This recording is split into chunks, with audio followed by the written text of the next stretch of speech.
Salut tout le monde, bienvenue sur l'Instit Online. Aujourd'hui, dernière vidéo pour essayer de vous donner un coup de pouce pour les épreuves du CEB 2022. Et on termine bien entendu par nombre et opération. C'est la dernière vidéo. Alors attention, j'ai quand même donné pas mal de pistes dans les précédentes vidéos que j'ai fait en nombre et opération.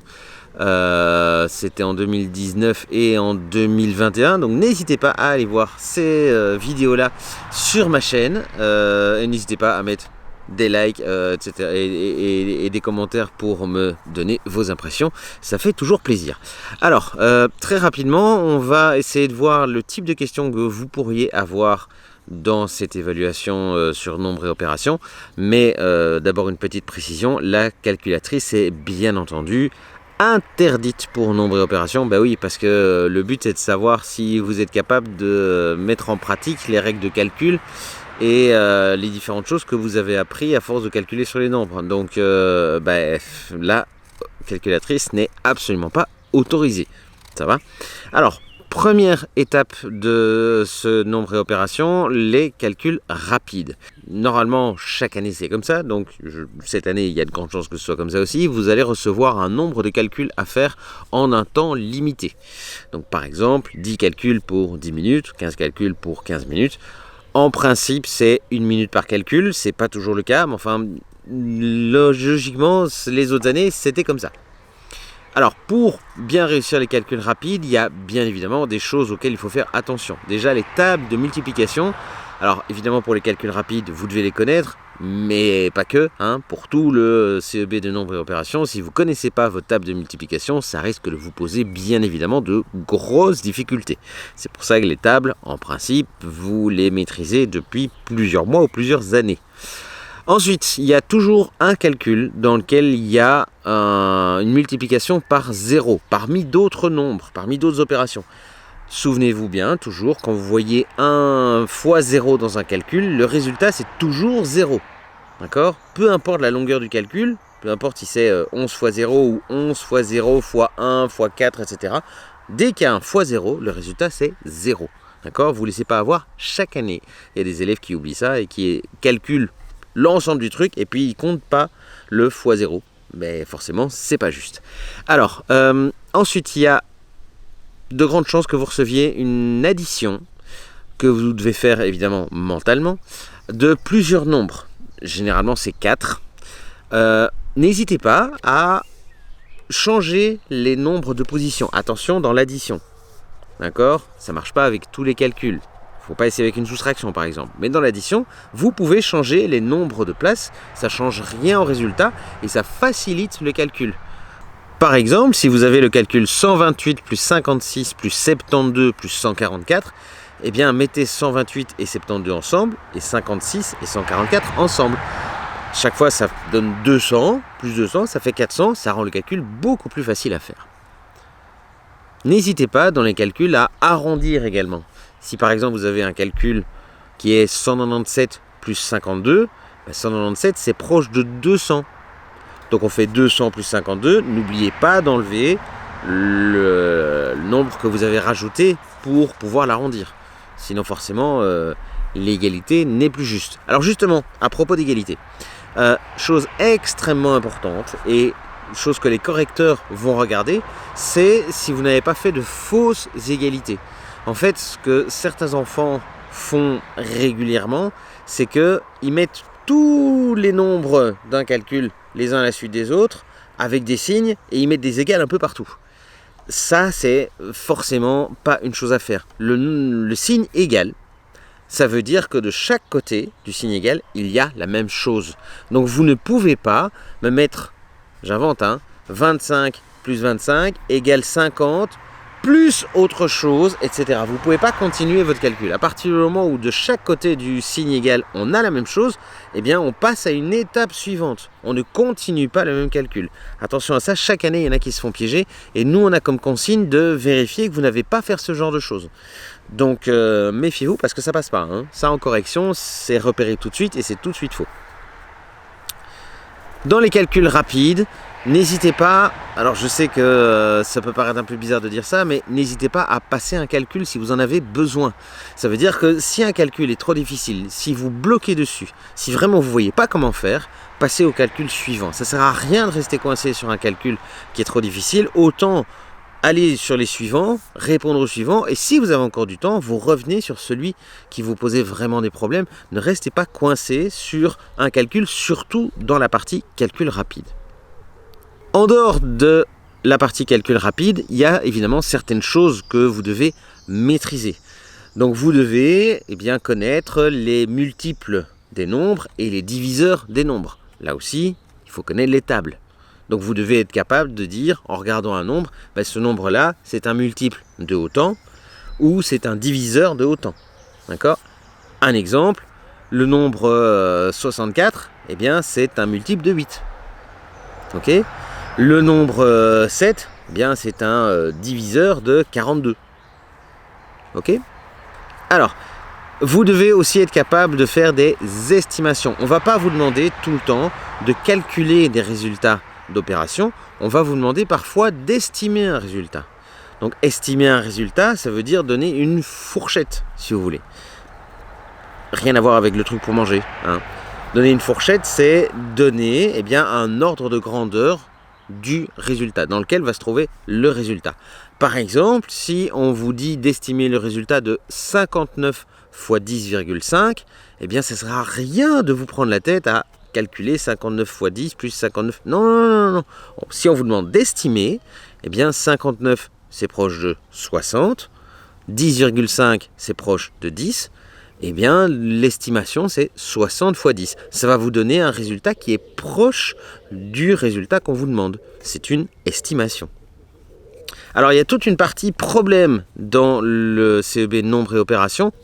Pour résoudre des problèmes, on va vous donner des énoncés et dans ces énoncés, vous allez devoir trier les informations. En effet, vous allez recevoir plusieurs informations. Il y en a qui vont être utiles, donc vous allez devoir les utiliser, et d'autres qui vont être inutiles, que vous pouvez mettre de côté parce qu'elles ne serviront pas à répondre à la question qui vous est posée. Ok ? Donc là, c'est à vous de vous dire, tiens, est-ce que j'ai besoin de ça ? Est-ce que j'ai besoin de ça ? Est-ce que j'ai besoin de ça ? Vous devez ensuite identifier l'opération qui va être nécessaire pour résoudre le problème. Forcément, si vous vous trompez d'opération, vous n'allez pas faire le bon calcul, vous allez passer à côté de la solution. Ensuite, vous devez effectuer le calcul. Je vous conseille fortement d'utiliser le calcul écrit qui lui est autorisé, contrairement à la calculatrice. Et puis, n'oubliez pas de répondre sous forme d'une phrase. D'accord ? Alors, toujours dans les problèmes, on va très probablement vous donner des énoncés et on va vous demander, quelle est l'opération qui correspond à cet énoncé. Et forcément, on va vous donner un choix d'opérations qui vont se ressembler, qui vont être très similaires, mais qui ne vont pas être les mêmes. Donc vous devez à chaque fois vous demander, tiens, ce calcul-là, est-ce que c'est bien le calcul qui correspond à l'énoncé ? Le type d'exercice que vous risquez d'avoir aussi, c'est des modifications dans les calculs. Donc on va vous donner un calcul type avec le résultat, et on va vous dire, si dans ce calcul, on remplace ce nombre-là par ça, qu'est-ce que ça va avoir comme incidence sur le résultat ? Donc par exemple, si on vous dit 36 fois 12 est égal à 432 et qu'on remplace 36 par 3,6, qu'est-ce que ça a comme incidence sur le résultat ?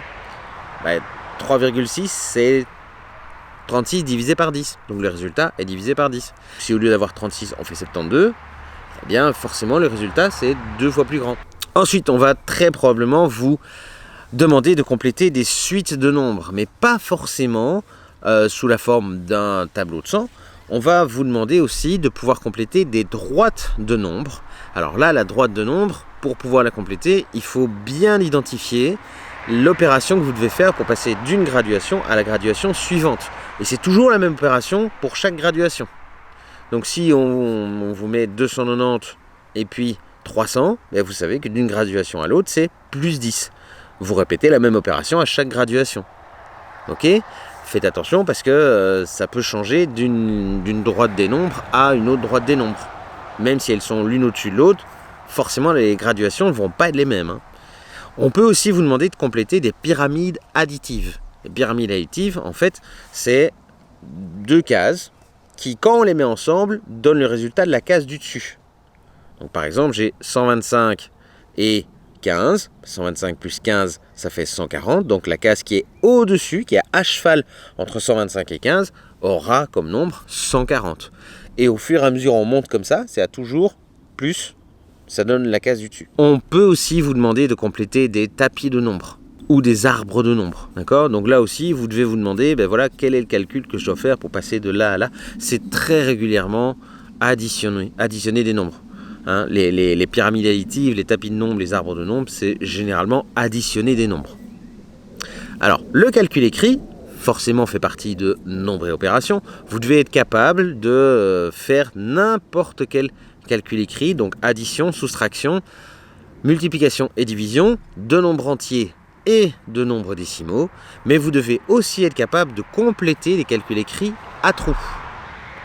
Donc, entraînez-vous bien à ça, demandez-vous bien à chaque fois que vous devez compléter un calcul écrit, bah tiens, est-ce qu'il y a un report? Est-ce qu'il y a un emprunt? Est-ce que j'ai pas oublié de faire plus 1 quelque part? Etc.